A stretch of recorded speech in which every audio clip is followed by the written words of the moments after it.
जय हिंद साथियों, मैं आपका दोस्त नीरज कुमार सैनी आप लोगों के साथ जुड़ चुका हूं आपके अपने स्टडी चैनल सैनी क्लासेज में। साथियों, आज हम लोग जीएस के टॉप 20 क्वेश्चन जीएस के जो हैं वो डिस्कस करने वाले हैं। साथियों, इसी के साथ हम अपनी क्लास को शुरू करते हैं। पहला क्वेश्चन है, भगवान बुद्ध को ज्ञान की प्राप्ति कहाँ हुई थी। तो साथियों, याद रखना है कि भगवान बुद्ध को ज्ञान की प्राप्ति जो हुई थी वो हुई थी आपकी बोध गया में। कहाँ पर? बोध गया में। बोध गया में साथियों कहाँ पर हुई थी? बोध गया में हुई थी। साथियों, अगर पूछा जाए भगवान बुद्ध को ज्ञान की प्राप्ति कहाँ हुई थी तो बोध गया में भगवान बुद्ध को ज्ञान की प्राप्ति हुई। साथियों, तो भगवान बुद्ध को ज्ञान की प्राप्ति बोध गया में हुई थी साथियों, जो निरंजला नदी के किनारे स्थित है। साथियों, कहाँ स्थित है?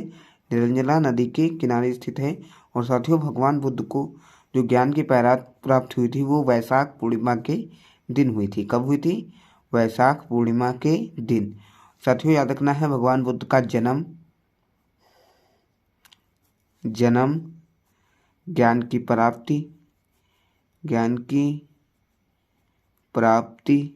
प्राप्ति और महापरिनिर्वाण तीनों की तीनों चीजें कब हुई थी? तो वैशाख पूर्णिमा के दिन हुई थी। उसके बाद साथियों, अगर इनकी माता का नाम पूछा जाए तो माता का नाम इनकी महामाया था। महामाया, इनकी माता का नाम महामाया था, जो इनकी जन्म के 7वें दिन शायद उनकी मृत्यु हो जाती है। प्रसव पीड़ा के कारण उनकी मृत्यु हो जाती है। इनका पालन पोषण की अगर मैं बात करूं तो पालन पोषण जो है इनका वो इनकी मौसी प्रजापति गौतमी के द्वारा किया गया था। पालन पोषण किसके द्वारा किया गया था? इनकी मौसी प्रजापति गौतमी के द्वारा इनका पालन पोषण किया गया था। या तो साथियों याद रखना, पालन पोषण किसके द्वारा किया गया? प्रजापति गौतमी के द्वारा। माता महामाया। अगर इनकी पत्नी का नाम पूछे तो पत्नी का नाम याद रखना है आप लोगों को। इनकी पत्नी का नाम जो था वो यशोधरा था। इनकी पत्नी का नाम यशोधरा था। पत्नी का नाम यशोधरा तथा पुत्र का नाम साथियों क्या था? राहुल था। पुत्र का नाम क्या था? राहुल था। साथियों, इतनी बात आपको क्लियर करनी है। अगर साथियों पूछा जाए कि इनके गुरु का नाम बताओ कौन था, तो साथियों इनके दो गुरु थे, आलार कलाम पहले और रुद्रक राम पुत्र दो इनके गुरु थे साथियों। अगला सवाल साथियों दिया गया है, आर्य समाज की स्थापना किसने की थी? आर्य समाज की स्थापना किसने की थी? तो साथियों याद रखना है, जो आर्य समाज है, आर्य समाज की स्थापना स्वामी दयानंद सरस्वती के द्वारा की गई थी। स्वामी दयानंद सरस्वती। आर्य समाज की स्थापना किसके द्वारा की गई थी? स्वामी दयानंद सरस्वती के द्वारा आर्य समाज की स्थापना की गई थी। और आर्य समाज का जो साथियों नारा था वो क्या था? भारत भारतीयों के लिए है। इनका नारा क्या था? भारत भारतीयों के लिए है। भारत भारतीयों के लिए है, ये नारा किसने दिया था साथियों? तो याद रखना है, भारत भारतीयों के लिए है, ये नारा आर्य समाज वालों का है। और स्वामी दयानंद सरस्वती जो हैं, इनका नारा है वेदों की ओर लौटो। साथियों, कौन सा इनका नारा है? वेदों की ओर लौटो। वेदों की ओर लौटो। अगर पूछा जाए कभी भी एग्जाम में वेदों की ओर लौटो किसका नारा है, तो स्वामी दयानंद सरस्वती का। और अगर पूछा जाए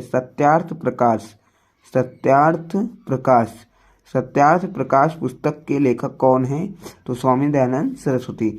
ये बात आपको याद रखना है। ये इन्होंने क्या किया? समाज सुधारक का कार्य किया। समाज सुधारक का कार्य किया। तो इतनी बात आप लोगों को याद रखनी है, समाज सुधारक का कार्य किया। अगर इनका मूल नाम पूछा जाए तो मूल नाम आपको याद रखना है मूल शंकर। इनका मूल नाम क्या था? मूल शंकर। ठीक है साथियों।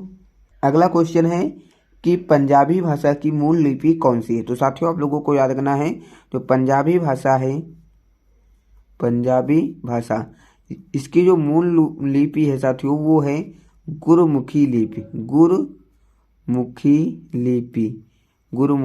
लिपि। साथियों, पंजाबी भाषा की जो मूल लिपि है वह कौन सी है?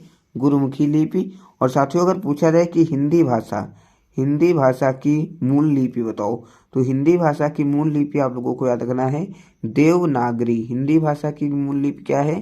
देवनागरी है। हिंदी भाषा की मूल रूप कौन सी है? देवनागरी। अगला क्वेश्चन है भारत की मुख्य भूमिका दक्षिणतम बिंदु कौन सा है? तो साथियों भारत की मुख्य भूमिका जो दक्षिणतम बिंदु है, अगर मुख्य भूमि पर पूछें तो कन्याकुमारी। साथियों कौन सा है? कन्याकुमारी। भारत की मुख्य बिंदु पर दक्षिणतम बिंदु कौन सा है? कन्याकुमारी, जो साथियों कहाँ स्थित है? तमिलनाडु में स्थित है। अगर साथियों इस तरह से पूछा जाए तो इस तरह से केप कोमरिन नाम याद रखना है। केप कोमरिन साथियों क्या नाम याद रखना है? केप कोमरिन। उसके बाद साथियों में आगे साथियों उसके बाद इंदिराकोल साथियों याद रखना है। इंदिराकोल। अगर साथियों आपसे पूछा जाए कि भारत की मुख्य बिंदु का सबसे पूर्वी बिंदु बताओ, साथियों अगर पूछा जाए कि पूर्वी बिंदु बताओ तो पूर्वी बिंदु आपको याद रखना है किबिथु, जो कहाँ पड़ता है? अरुणाचल प्रदेश में। कहाँ पड़ता है? अरुणाचल प्रदेश में। अगर भारत की भूमि का सबसे पूर्वी बिंदु पूछेगा तो क्या बताओगे? किबिथु, जो कहाँ पड़ता है? अरुणाचल प्रदेश में। अगर पश्चिमी पूछा जाएगा तो पश्चिमी के लिए आप लोगों को याद रखना है, पश्चिमी बिंदु जो है वो पड़ता है गुजरात में। कहाँ पर? गौरमेता में साथियों। गुजरात ने गौरमेता में। इतनी बात आप लोगों को याद रखनी है। अगर उसके बाद क्वेश्चन पूछा जाए कि भारत की मुख्य भूमि का सबसे उत्तरी बिंदु बताइए, तो उत्तरी बिंदु जो है साथियों वो आप लोगों को याद रखना है। जो उत्तरी बिंदु है वो पड़ता है इंदिराकाल। साथियों कहाँ पड़ता है? इंदिराकाल जो है साथियों कहाँ पड़ता है? इंदिराकाल, ठीक है, जो आपका सियाचिन ग्लेशियर यानी कि जम्मू कश्मीर के पास पड़ता है। भारत में सबसे पहले सूर्य कहाँ उगता है? तो साथियों याद रखना है, जो भारत में सबसे पहले सूर्य कहाँ उगता है? अरुणाचल प्रदेश में उगता है। याद रखना है, भारत में सबसे पहले सूर्य कहाँ उगता है? अरुणाचल प्रदेश में। अगला क्वेश्चन है बिहू किस राज्य का लोक नृत्य है? साथियों बिहू किस राज्य का प्रसिद्ध नृत्य है? तो याद रखना है बिहू जो है वो असम राज्य का एक प्रसिद्ध नृत्य है, जो साल में 3 बार किया जाता है। बिहू जो है वो असम राज्य का लोक नृत्य है जो साल में 3 बार किया जाता है कछारी व कचारी जनजातियों के द्वारा। साथियों याद रखना है, कछारी व कचारी जनजातियों के द्वारा, याद रखना आप लोगों को। उसके बाद अगला क्वेश्चन है कौन सा विटामिन आंवले में प्रचुर मात्रा में पाया जाता है? साथियों अगला क्वेश्चन बहुत बढ़िया है, कौन सा विटामिन आंवले में प्रचुर मात्रा में मिलता है? तो साथियों याद रखना विटामिन सी। आप लोगों को नाम क्या याद रखना है? विटामिन सी जो है साथियों वो खट्टे पदार्थों जैसे आंवला, टमाटर इत्यादि क्षेत्रों में बहुत अधिक मात्रा में पाया जाता है। और याद रखना है विटामिन सी की वजह से स्कर्वी और मसूड़ों में दिक्कत जैसे रोग होते हैं। ये बात आप लोगों को याद रखना। उसके बाद क्वेश्चन है इंसुलिन का प्रयोग किस बीमारी के इलाज करने में होता है? तो साथियों याद रखना है इंसुलिन जो होता है, इंसुलिन एक प्रकार का एक हार्मोन्स होता है जिसका इलाज मधुमेह बीमारी को ठीक करने में होता है। साथियों मधुमेह क्या होता है? जब रक्त में ग्लूकोज की मात्रा ज़्यादा बढ़ जाती है तो मधुमेह नामक रोग हो जाता है। अगला क्वेश्चन है भारत का प्रथम गवर्नर जनरल कौन था? तो साथियों याद रखना है भारत के जो प्रथम गवर्नर जनरल थे उनका नाम विलियम बेंटिंक था। साथियों क्या नाम था? William Bentinck. अगर पूछा जाए कि भारत के अंतिम गवर्नर जनरल कौन थे? तो लॉर्ड कैनिंग। साथियों क्या नाम याद रखना है? Lord Canning. अगर पूछा जाए स्वतंत्र भारत के लॉर्ड कैनिंग। अगर पूछा जाए स्वतंत्र भारत के अंतिम भारतीय गवर्नर जनरल या पहले भारतीय गवर्नर जनरल कौन थे? तो सी राजगोपालचारी। नाम क्या याद रखना है? सी राजगोपालचारी। ठीक है साथियों, अगला क्वेश्चन की ओर मैं चलता हूँ। अगला क्वेश्चन है कागज का आविष्कार किस देश में हुआ? तो याद रखना है चीन। कागज का आविष्कार किस देश में हुआ? चीन। गौतम बुद्ध का बचपन का नाम क्या था साथियों? तो याद रखना है गौतम बुद्ध के बचपन का नाम जो था वो था सिद्धार्थ। गौतम बुद्ध के बचपन का नाम सिद्धार्थ। उसके बाद साथियों अगला नाम याद रखना है गौतम बुद्ध किस कुल से संबंधित थे?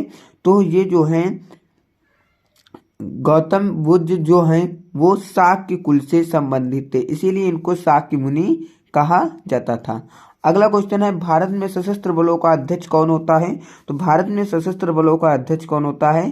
राष्ट्रपति होता है। साथियों भारत में सशस्त्र बलों का अध्यक्ष राष्ट्रपति होता है और राष्ट्रपति को ही तीनों सेनाओं का तीनों सेनाओं का यानी कि जिम्मा किसके पास होता है, वो राष्ट्रपति के पास होता है। सशस्त्र बलों का अध्यक्ष होता है। भारत का प्रथम नागरिक कौन होता है, वो राष्ट्रपति होता है। याद रखना है, भारत में सशस्त्र बलों का अध्यक्ष राष्ट्रपति, भारत का प्रथम नागरिक राष्ट्रपति। अगला क्वेश्चन है, रतौंधी किस विटामिन की कमी से होता है। साथियों रतौंधी जो रोग है वो रतौंधी जो है वो साथियों विटामिन ए की कमी से होता है। और साथियों अगर पूछा जाए विटामिन ए का रासायनिक नाम बताओ, तो विटामिन ए का रासायनिक नाम रेटिनॉल होता है। साथियों विटामिन ए का रासायनिक नाम रेटिनॉल होता है। अगला क्वेश्चन दिया है, पोंगल किस राज्य का लोक नृत्य है। तो साथियों याद रखना है, पोंगल जो है वो तमिलनाडु राज्य का लोक नृत्य है। पोंगल कहाँ का है, तमिलनाडु। गिद्धा और बागड़ा किस राज्य के लोक नृत्य हैं। तो साथियों याद रखना है, पंजाब। किस राज्य के हैं, पंजाब। टेलीविजन का आविष्कार किसने किया, तो जे.एल. बेयर्ड। किसने किया था, जे.एल. बेयर्ड ने साथियों किसका आविष्कार किया था, टेलीविजन का आविष्कार किया। अगले क्वेश्चन की ओर बढ़ते हैं, भारत की पहली महिला शासिका कौन थी। तो साथियों याद रखना है, भारत की पहली महिला जो शासिका थी उसका नाम था रजिया सुल्तान। यहाँ से क्वेश्चन पूछे जा सकते हैं एग्जाम में बहुत, जिन्होंने 1236 से 1239 तक शासन किया था। जिन्होंने 1236 से 1239, ये साथियों कहीं कहीं पर 40 भी मिलता है। उसके बाद आप लोगों को साथियों याद रखना है, रजिया सुल्तान जो थी वो भारत की प्रथम महिला शासिका थी। उसके बाद आप लोगों को याद रखना है, ये इल्तुतमिश की बेटी थी। इल्तुतमिश की बेटी थी और ये जो थी ये दरबार में यानी कि आदमियों की तरह कपड़े पहनकर आ जाती थी। और इन्होंने अमीर ए आखूत, साथियों याद रखना है, अमीर ए आखूत के पद पर किसको नियुक्त किया था, तो अमीर ए याकूत के पद पर याकूत को नियुक्त किया। उसके बाद अगला क्वेश्चन याद रखना है, जब ये शासन कर रही थी तो इनके समय सरहिंद का गवर्नर जो था अल्तूनिया ने क्या कर दिया था, इनके विरुद्ध विद्रोह कर दिया था। और ये वहां पर जाकर विद्रोह को समाप्त करने की कोशिश करती हैं, लेकिन यहाँ पर इनका यानी कि याकूत मारा जाता है और इनकी सेना हारने पर हार जाती है। और उसके बाद ये अल्तूनिया से विवाह कर लेती हैं। और जब ये वापस आती हैं तो 1240 में कैथल के पास इनकी क्या करा दी जाती है, हत्या करा दी जाती है। अगला क्वेश्चन है, मछली किसकी सहायता से सांस लेती है। मछली किसकी सहायता से सांस लेती है, तो साथियों याद रखना है, मछली जो है वो गलफड़ों की सहायता से सांस लेती है। मछली जो है वो गलफड़ों की सहायता से सांस लेती है। अगला क्वेश्चन दिया है, जलियांवाला बाग हत्याकांड कब हुआ। तो साथियों जलियांवाला बाग हत्याकांड जो हुआ वो 13 अप्रैल 1919 को हुआ। 13 अप्रैल 1919 को हुआ साथियों। और इस हत्याकांड में गोली चलाने का जो आदेश दिया था वो किसने दिया था, जनरल डायर ने दिया था। और इस हत्याकांड होने का मेन कारण क्या था साथियों, बैसाखी का मेला लगा था। और कुछ लोग रोलेट एक्ट के विद्रोह में आए थे। रोलेट एक्ट कौन सा विद्रोह था, एक्ट था जो 1919 में लाया गया था, जिसके तहत आपको बिना किसी मुकदमा के 2 वर्ष तक की जेल की जा सकती थी। 2 वर्ष तक की जेल की जा सकती थी और इसी के विद्रोह में लोग जमा हुए थे। साथियों अगर आप लोगों को वीडियो पसंद आया हो तो वीडियो को लाइक, चैनल को सब्सक्राइब और वीडियो को ज़्यादा से ज़्यादा शेयर करें, जिससे कि आने वाली वीडियो जिससे कि आगे मैं वीडियो बनाने का मोटिवेशन पाऊँ। इसी के साथ जय हिंद, और इस वीडियो को हम लोग यही समाप्त करते हैं।